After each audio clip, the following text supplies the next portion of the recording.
Hello, this is Faith at Faith&books, and I want to read the second section of the poem The Dream of Gerontius by St. John Henry Newman. It's a poem in 7 parts. I read the first part already. I wish I knew how to link. I don't, but I did that yesterday. Today I'm going to do the second part, which is a little bit shorter. It's about 7 minutes. If you want to read along, go to Newman Reader, one word, NEWMANREADER.org/works/verses/Gerontius, GERONTIUS.html. I'll put the link in the description. But anyway, this is the second part. In the first part, Gerontius was on his deathbed, and his last words are, "Into your hands, Lord." And now we find out what happens next. And in this one, he, just to be clear, because it might not be clear, he senses an angelic presence. Section 2, Soul of Gerontius. I went to sleep, and now I am refreshed, a strange refreshment, for I feel in me an inexpressive lightness and a sense of freedom, as I were at length myself and ne'er had been before. How still it is! I hear no more the busy beat of time, nor my fluttering breath, nor struggling pulse. Nor does one moment differ from the next. I had a dream, yes, someone softly said he's gone, and then a sigh went round the room. And then I surely heard a priestly voice cry, "Subvenite," and they knelt in prayer. I seem to hear him still, but thin and low, and fainter and more faint the accents come, as at an ever-widening interval. Ah, whence is this? What is this severance? This silence pours a solitariness into the very essence of my soul. And the deep rest, so soothing and so sweet, has something too of sternness and of pain, for it drives back my thoughts upon their spring by a strange introversion, and perforce I now begin to feed upon myself, because I have naught else to feed upon. Am I alive or dead? I am not dead, but in the body still, for I possess a sort of confidence which clings to me, that each particular organ holds its place, as heretofore, combining with the rest into one symmetry that wraps me round, and makes me man, and surely I could move, did I but will it, every part of me, and yet I cannot to my sense bring home, by very trial, that I have the power. 'Tis strange. I cannot stir a hand or foot. I cannot make my fingers or my lips by mutual pressure witness each to each, nor by the eyelids' instantaneous stroke assure myself I have a body still. Nor do I know my very attitude, nor if I stand or lie or sit or kneel. So much I know, not knowing how I know, that the vast universe where I have dwelt is quitting me, or I am quitting it, or I or it is rushing on the wings of light or lightning, on an onward course, and we e'en now are 1,000,000 miles apart.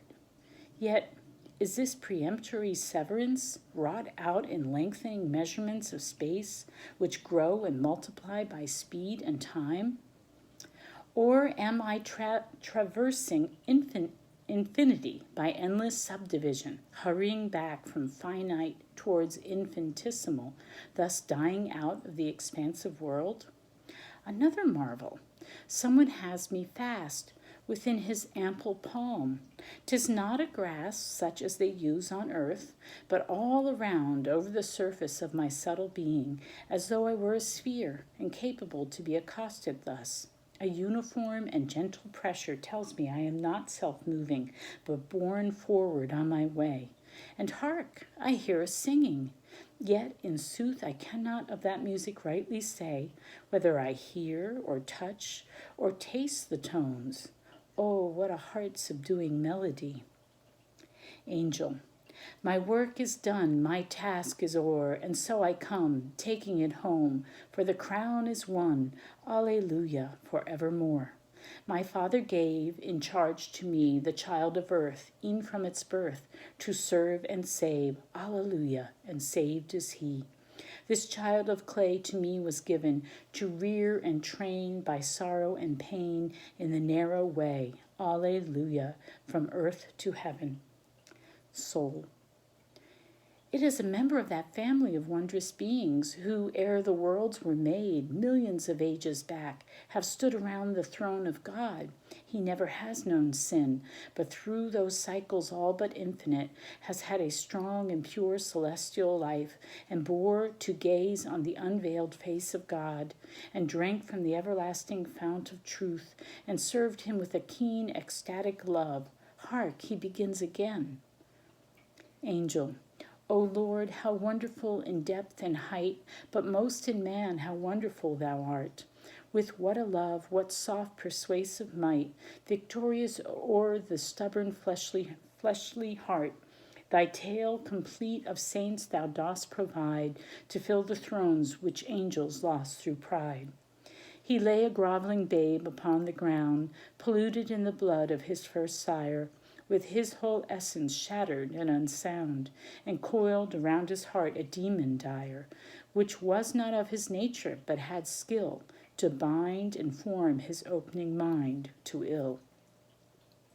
Then was I sent from heaven to set right the balance in his soul of truth and sin, and I have waged a long relentless fight, resolved that death environed spirit to win, which from its fallen state, when all was lost, had been repurchased at so dread a cost. Oh, what a shifting party-colored scene of hope and fear, of triumph and dismay, of recklessness and penitence has been the history of that dreary lifelong fray. And oh, the grace to nerve him and to lead, how patient, prompt, and lavish at his need.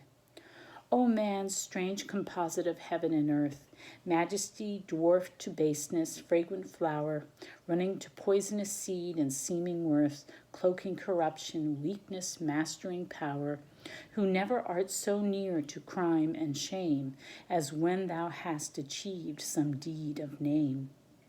How should ethereal natures comprehend a thing made up of spirit and of clay?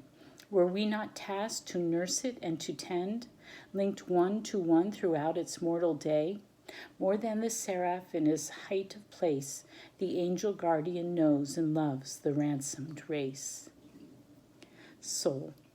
Now know I surely that I am at length out of the body, had I part with earth.